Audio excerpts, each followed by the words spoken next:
Hi all. ഒരുപാട് ദിവസങ്ങൾക്ക് ശേഷമാണ് വീണ്ടും ഒരു വീഡിയോയുമായി നിങ്ങൾക്ക് മുമ്പിൽ വരുന്നത്.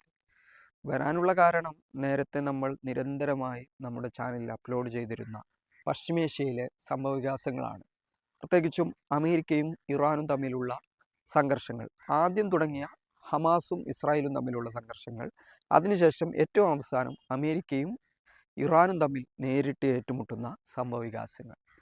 ഇപ്പോൾ നമ്മുടെ നാട്ടിലും ലോകത്താകമാനം ഒരു ചർച്ച ഇത് എപ്പോൾ അവസാനിക്കുമെന്നാണ്.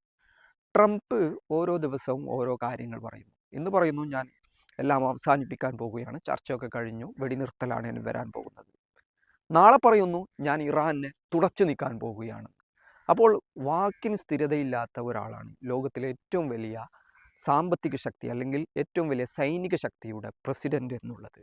അയാൾ അയാൾ സ്വയം എന്താണ് സംസാരിക്കുന്നതെന്ന് പോലും അയാളുടെ കൂടെയുള്ള ആളുകൾക്ക് പോലും തിരിയാത്ത ഒരു വ്യക്തിയാണ് അമേരിക്കയെ നയിച്ചു കൊണ്ടിരിക്കുന്നത്. അമേരിക്കൻ പോളിസികളെ ഇത് എത്രത്തോളം ബാധിച്ചിരിക്കുന്നു എന്നുള്ളത് മറ്റൊരു കാര്യം. മറ്റൊരു ഭാഗത്ത് ഇറാനാണ്. ഇറാനെ സംബന്ധിച്ചിടത്തോളം അവർ ഇസ്രായേലിനെതിരെയുള്ള നിലപാട് സ്വീകരിച്ചതിൻ്റെ പേരിൽ അനേകായിരം നഷ്ടങ്ങൾ ഉണ്ടായ ഒരു രാജ്യമാണ്. അതുകൊണ്ട് തന്നെ ഇനിയൊരു നഷ്ടം എന്ത് തന്നെയായാലും, തങ്ങളുടെ രാജ്യം തന്നെ ഇല്ലാതായാലും തങ്ങൾ പിന്നോട്ടില്ല എന്നുള്ള ഒരു പരമ്പരാഗത നിലപാടിൽ ഉറച്ചു നിൽക്കുന്ന രാജ്യമാണ്. ഇവിടെ ശ്രദ്ധിക്കേണ്ട ഒരു കാര്യം, ഇറാനെ ബാക്കപ്പ് ചെയ്യുന്ന രാജ്യങ്ങളാണ്. അതാരാണ് എന്ന് നോക്കുമ്പോൾ അവിടെയാണ് ചൈനയുടെയും റഷ്യയുടെയും സാന്നിധ്യം നമുക്ക് കാണാവുന്നത്.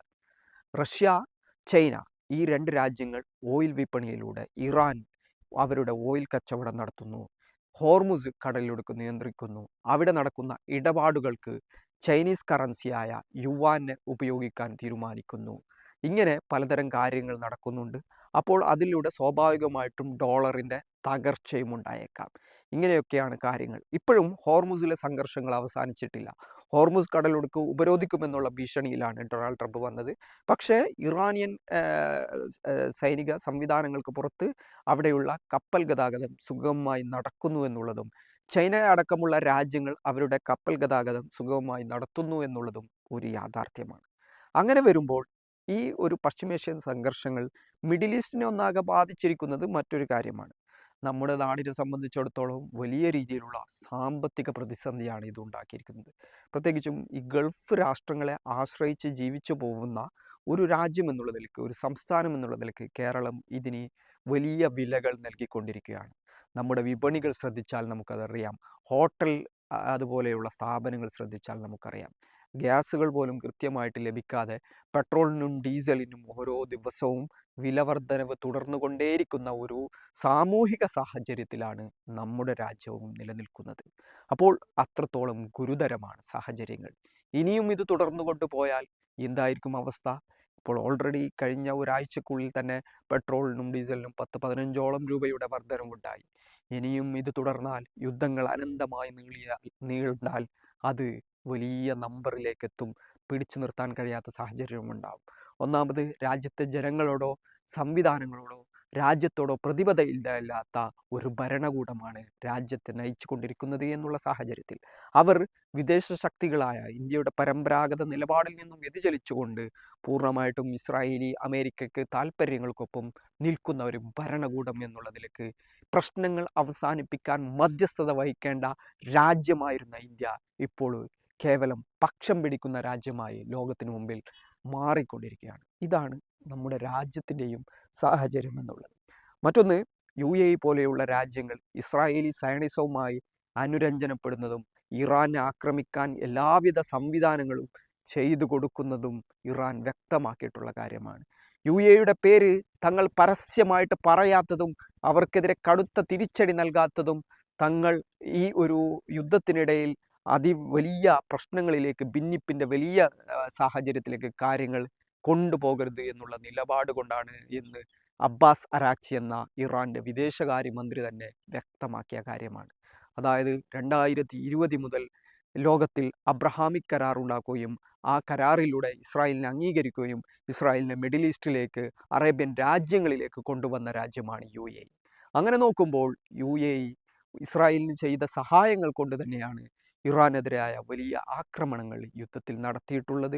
തിരിച്ച് UAE തന്നെ ടാർഗറ്റ് ചെയ്തുകൊണ്ട് ഇറാൻ അവരുടെ പരിമിതമായ ആക്രമണങ്ങൾ നടത്തുകയും ചെയ്തിട്ടുണ്ട്. അപ്പോൾ ഇതുകൂടാതെ സൗദി, ബഹ്റൈൻ, ഖത്തർ അല്ലെങ്കിൽ കുവൈത്ത് തുടങ്ങിയ എല്ലാ രാജ്യങ്ങളും ഇതിൽ ഭാഗവാക്കായിട്ടുണ്ട്. അതുകൊണ്ട് തന്നെ ഇവിടങ്ങളിലാണ് നമ്മുടെ രാജ്യത്തെ പ്രധാനപ്പെട്ട ജനവിഭാഗങ്ങളെല്ലാം അധിവസിക്കുന്നുള്ളത്. നമ്മുടെ നാട്ടിൻ്റെ വലിയൊരു വരുമാന മാർഗം, വരുമാന സ്രോതസ്സാണ് ഈ രാജ്യങ്ങൾ എന്നുള്ളത്. അവിടെയാണിപ്പോൾ തീ പിടിച്ചിരിക്കുന്നത്. ഈ തീ കെടുത്താൻ കഴിഞ്ഞില്ലെങ്കിൽ അത് വലിയ വിനാശകരമായ അവസ്ഥയിലേക്ക് ലോകത്തെ കൊണ്ടെത്തിക്കും. പക്ഷേ അപ്പോഴും ഒരു ചോദ്യം ബാക്കിയാണ്. ഫലസ്തീൻ ജനതയ്ക്ക് എന്ന് സമാധാനം കിട്ടുമെന്ന്. ഇപ്പോൾ ഒരു സമാധാന കരാറുണ്ടാവുന്ന ഒരു സാഹചര്യത്തിലേക്ക് എത്തുമ്പോൾ ഗസയിലും ലബനനിലും അതുപോലെ തന്നെ തുടർച്ചയായ ആക്രമണങ്ങളാണ് ഇസ്രായേൽ നടത്തിയത്. ഒരിക്കലും സമാധാനം ഉണ്ടാകരുത് എന്നുള്ള ആഗ്രഹത്തിന് പുറത്താണ് ഇസ്രായേൽ ഈ കാര്യങ്ങൾ ചെയ്തിരിക്കുന്നത്. ഗസയിലൊക്കെ വെടിനിർത്തലാണ്, പക്ഷേ എല്ലാ ദിവസവും ഇസ്രായേലിൻ്റെ വ്യോമാക്രമണങ്ങൾ ഗസയിലും മറ്റു ഗസയുടെ നഗരങ്ങളിലും നടന്നുകൊണ്ടിരിക്കുകയാണ്.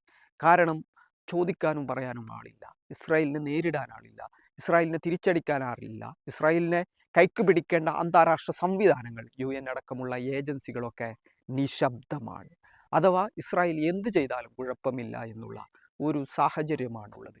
ഇങ്ങനെയുള്ള ബഹുമുഖങ്ങളായ സാഹചര്യമാണ് ലോകത്തെ സംബന്ധിച്ചിടത്തോളം ഉള്ളത്. അപ്പോൾ അങ്ങനെയുള്ളപ്പോൾ പോലും ഇറാൻ തലയുയർത്തി നിന്നാൽ മാത്രമേ മിഡിൽ ഈസ്റ്റിൻ്റെ അതിജീവനം സാധ്യമാകൂ എന്നുള്ള ഒരു യാഥാർത്ഥ്യം കൂടിയുണ്ട്. പ്രത്യേകിച്ചും ഇറാനെ ഇസ്രായേലും അമേരിക്കയും ചേർന്ന് നിഷ്പ്രയാസം അടിച്ചമർത്തിയാൽ, ഇല്ലാതാക്കി കഴിഞ്ഞാൽ അടുത്തത് അത് സൗദിയിലേക്കെത്തും, കുവൈത്തിലേക്കെത്തും, ഖത്തറിലേക്കെത്തും. മിഡിൽ ഈസ്റ്റിനെ ഒന്നാകെ ഇസ്രായേൽ നിലംപരിശരാക്കും, ഈ സിറിയയെ അടക്കം. അത് എല്ലാവർക്കും ബോധ്യമുള്ള കാര്യമാണ്.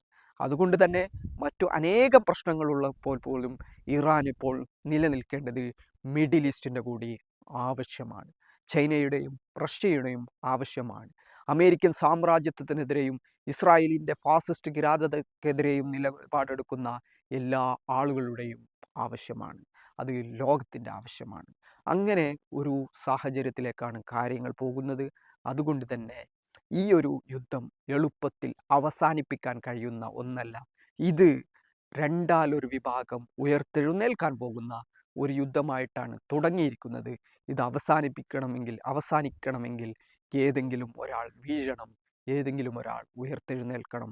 ആ ഉയർത്തെഴുന്നേൽപ്പ് ഗസയ്ക്കും അതുപോലെ തന്നെ ഫലസ്തീനും ഉണ്ടാവുമെന്ന് തന്നെയാണ് പ്രതീക്ഷിക്കപ്പെടുന്നത്.